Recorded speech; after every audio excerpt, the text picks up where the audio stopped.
Thank you, choir. That was wonderful. I'm very pleased today to have a guest with us.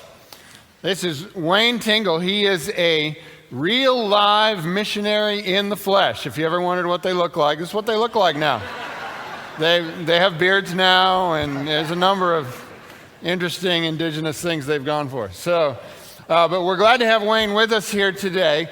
I had the privilege of visiting Wayne and his wife Megan and their two daughters.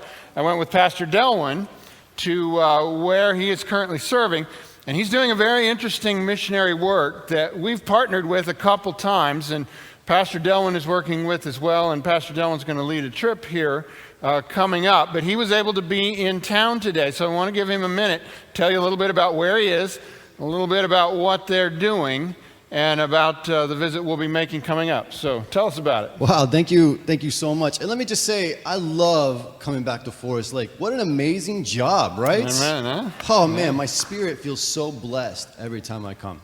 Well, as Pastor Jeff said, my name is Wayne, and my wife and I founded an organization called Enrich Missions, and we focus primarily on public school kids that are most in danger of dropping out of school. Yeah. The statistic in Nicaragua is some 70% of kids will not finish the 6th grade. That is mostly due to poverty. So we come against that in a couple of different ways. One is food. We feed kids, man. I know that when I'm not hungry, I do better. How about you guys? Mm-hmm. Ask my wife. She'll tell you the same thing. If she wants me to get me to do something, feeding me is the best way to do it. Amen. We also come alongside them with tutoring. A lot of these kids are struggling because there's 80 kids per classroom, 60 kids per classroom. It's really difficult to get the one-on-one attention that they need. So we'll sit down with them and just explain long division, man, or multiplication. Some of them it's addition. We'd love to be able to sit down with kids and do that kind of thing. We also help them out with medication, uniforms, school materials, anything that they need to be able to excel. We want to come alongside them and help them out with that. That's our goal in Enrich Missions. We recently added another branch of ministry. It was kind of a new thing for us.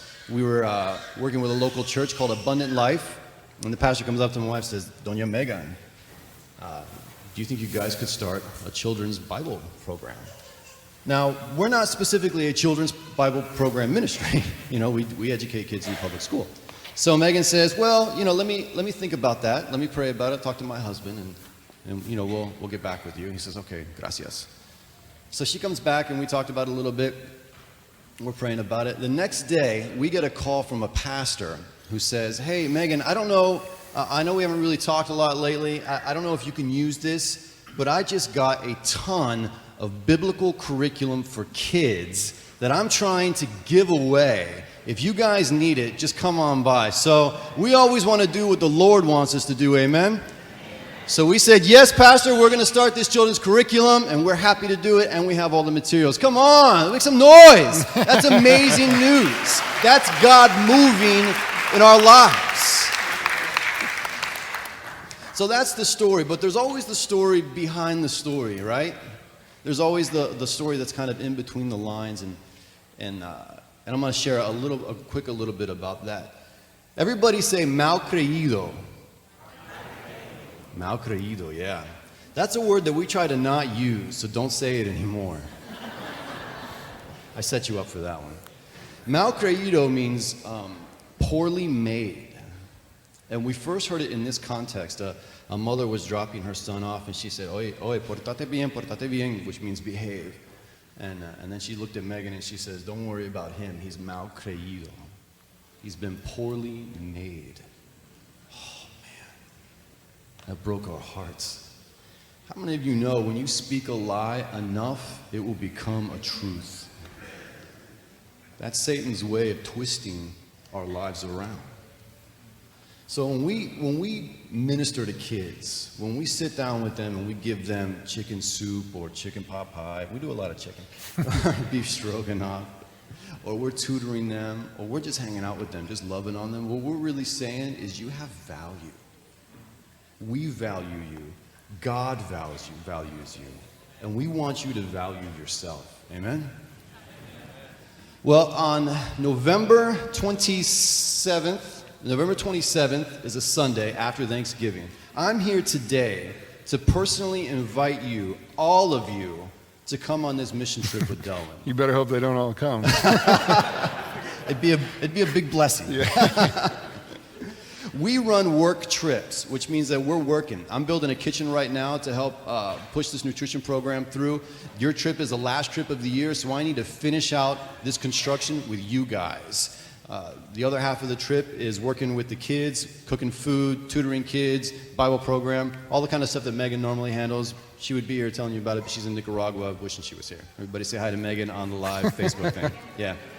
So we need your help. We need you to come down on this trip. So that's why I'm here today. I want to personally invite you to come down on the trip. You can register online. You can get with Delwyn. I'm going to be here after service to answer any questions, assuage any fears that you might have.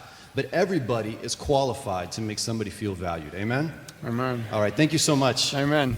Yeah, and I just want to say, thank you, Wayne.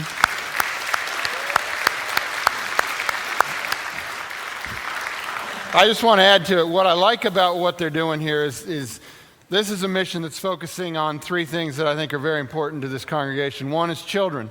They're focusing specifically on children, and that's important in this church. We do a lot of focus on kids here. Secondly, they're focusing on nutrition. They're making sure these kids are getting good nutrition, and that's another area that we have cared about in this church and invested in. And third is education.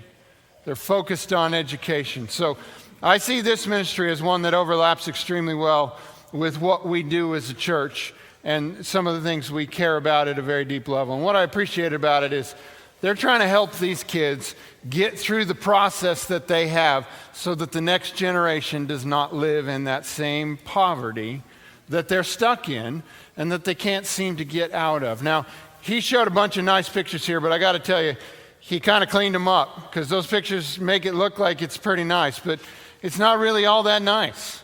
Some of them are living in pretty tough situations, and the roads outside are dirt roads full of ruts, and then some of the kids live in a little hut where they're not supposed to have one, right next to a fence that's right beside the sewage treatment plant, because that's what's available. These are the kids that Enrich Missions is trying to lift up. So I appreciate they're on the ground right there with them, working with the mission. Pastor Delwyn's going to lead out in this project, so get in touch with him, and you can talk to Wayne afterward, and I'm glad he's able to be with us today.